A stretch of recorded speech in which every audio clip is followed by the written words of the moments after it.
जय हिंद दोस्तों, आप सभी का स्वागत है आपका अपना एजुकेशनल चैनल पर। आज का हमारा टॉपिक है भू आकृतियाँ, जिसमें हम आज पवन द्वारा निर्मित स्थलाकृति के बारे में पढ़ेंगे। तो चलिए हम आज के सेशन को स्टार्ट करते हैं। पवनों द्वारा मरुस्थलीय क्षेत्रों में स्थलाकृतियों का निर्माण किया जाता है। घर्षण: जब वस्तु किसी चट्टान से टकराती है तो उसे घर्षण कहते हैं। अपघर्षण: वायु में उपस्थित धूलकण जब किसी चट्टान से टकराते हैं तो उसे अपघर्षण कहते हैं।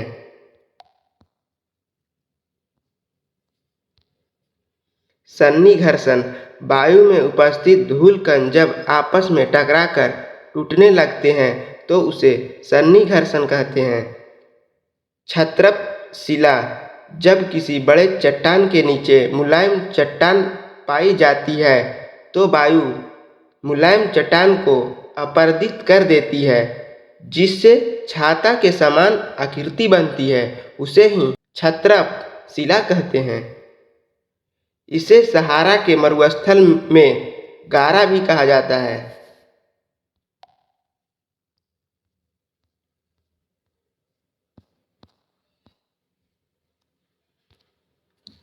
इंसेलबर्ग: मरुस्थल में कठोर चट्टानी टीले को इंसेलबर्ग कहते हैं।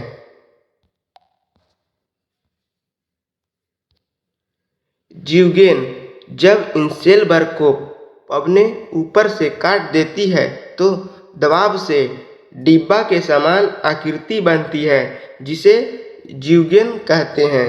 इसका निर्माण मुलायम चट्टान के अपरदन के कारण होता है।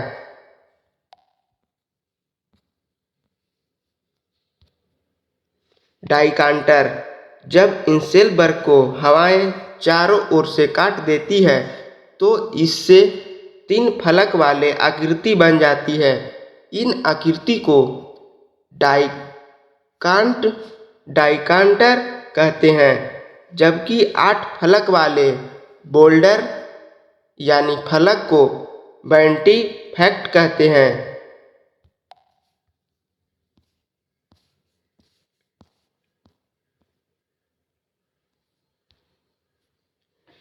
यारडंग: जब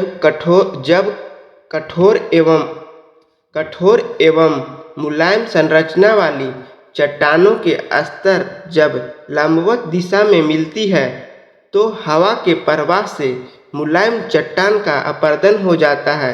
इस प्रकार कठोर शैलों के मध्य कोमल शैल के अपरदन से कठोर चट्टान के पार्श्वों में नालीनुमा संरचना का निर्माण होता है। इस प्रकार की निर्मित संरचना को यारडांग कहते हैं। यारडांग प्रायः पवन की दिशा में समानांतर रूप में होती है।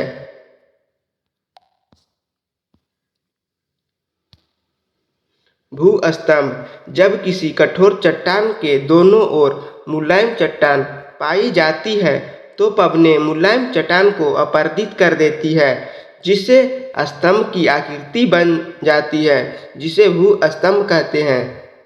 थॉरडेड: जब कठोर तथा मुलायम चट्टान समानांतर पाई जाती है तो भूस्तंभ की एक कतार बन जाती है, जिसे थॉरडेड कहते हैं।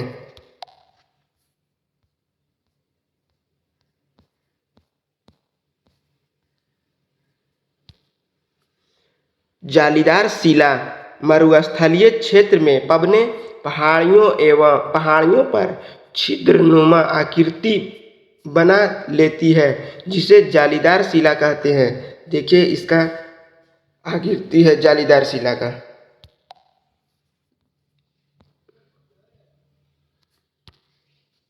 वातरंध्र: पवनें जब मरुस्थलीय भूमि में गर्त यानी गड्ढा का निर्माण करती है तो उसे वातरंध्र कहते हैं।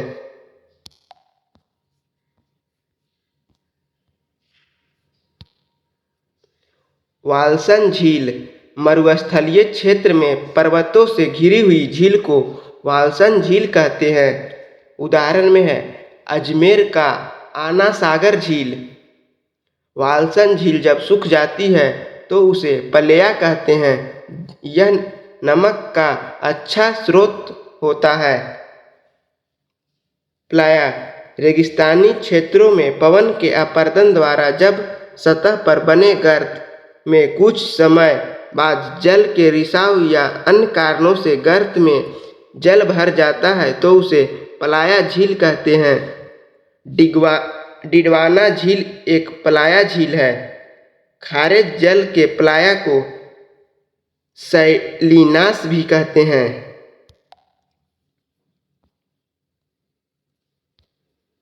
बरखान मरुस्थलीय क्षेत्र में अर्ध चंद्राकार बालू के टीले को बरखान कहते हैं।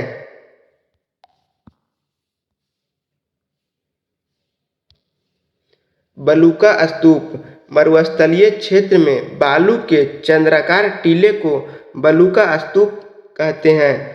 लोयस का मैदान मरुस्थलीय क्षेत्र में वायु बालू को उड़ाकर ले जाती है और जिस स्थान पर इसे निक्षेपित किया जाता है उसे लोयस का मैदान कहते हैं। लोयस का मैदान काफ़ी उपजाऊ होता है। सबसे बड़ा लोयस का मैदान चीन में है।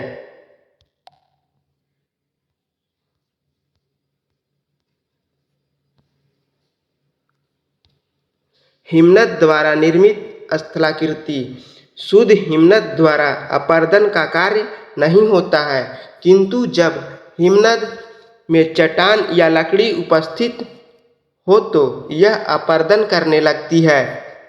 हिमनद मुख्यतः गुरुत्व बल के कारण गतिमान होते हैं। यू आकार की घाटी इस प्रकार की आकृति का निर्माण बर्फीले क्षेत्र में दो पहाड़ों के बीच होती है।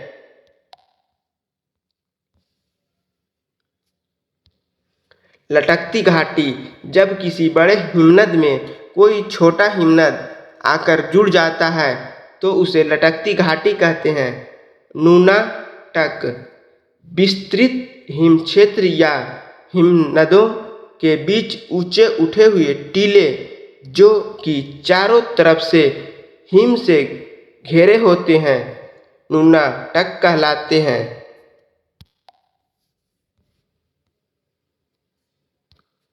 सर्क झील या टार्न झील हिमनद के पिघलने से जब इन गर्त में पानी भर जाता है तो इसे ही सार्क झील या टर्न झील कहते हैं।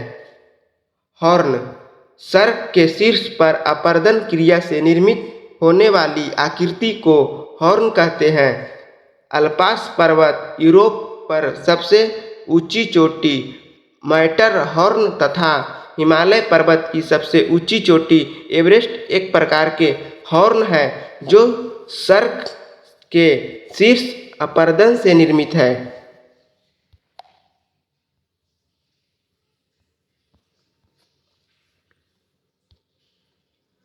एरिटी जब किसी चट्टान के दोनों ओर सर्क का निर्माण हो जाता है तो उसे एरिटी कहते हैं। एस्कर हिमनद के द्वारा बहाकर लाए गए चट्टानी टुकड़े एवं मलबे हिमनद के निचली घाटी में जमा हो जाते हैं और बर्फ के पिघलने के बाद यह वर्गाकार कटक के रूप में नजर आ जाते हैं। इन्हें एस्कर कहते हैं।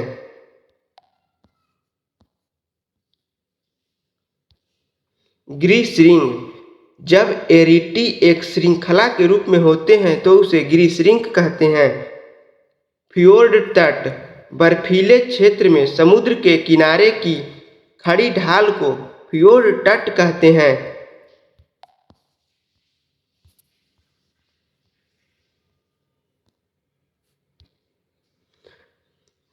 भेड़ पीठ शैल या रॉसमुटाने जब बर्फ का निक्षेपण भेड़ के बाल के समान हो जाते हैं तो उसे रासमुटाने कहते हैं। ड्रमलिन जब हिमनद का निक्षेपण उल्टा नाव के समान हो जाता है तो उसे ड्रमलिन कहते हैं। यह हिमनद की प्रवाह की दिशा को बताते हैं। इसे अंडे की कटोरी वाली स्थलाकृति भी कहा जाता है।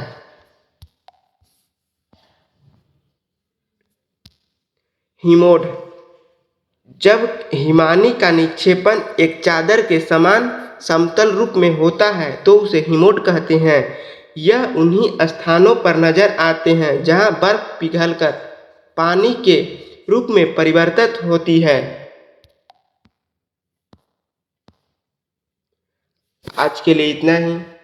फिर हम कल आपको नया चैप्टर स्टार्ट करेंगे जो वायुमंडल का संगठन तथा संरचना होगा। तो आप लोग हमारे चैनल पर नए होंगे तो चैनल को सब्सक्राइब कीजिएगा और वीडियो अच्छा लगेगा तो वीडियो को शेयर कीजिएगा।